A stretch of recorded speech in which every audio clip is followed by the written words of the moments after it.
Italia është rikthyer si investitori më i madh në Shqipëri gjatë 3 muajit të dytë të këtij viti, me 44 milion euro, duke rrëzuar nga Froni Turqinë, e cila regjistroi një rekord prej 50 milion eurosh investime në 3 muajin e parë. Në total, rreth 759 milion euro llogariten investimet nga jashtë në gjysmën e parë të këtij viti.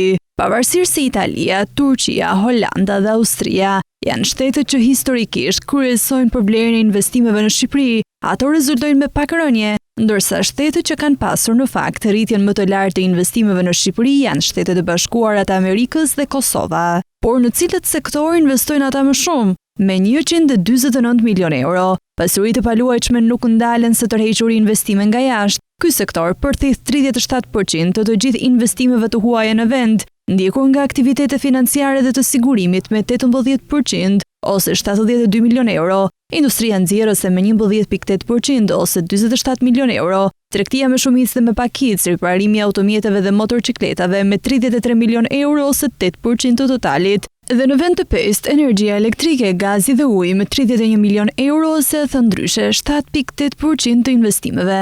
Në gjysmën e parë të këtij viti, arsimi, aktivitetet të tjera, shërbimi, bujqësia, pyjet dhe peshkimi, transporti dhe magazinimi, shëndeti dhe aktivitetet të punës sociale, arte, argëtim dhe çlodhje rezultojnë me 0 ose thuajse 0 investime.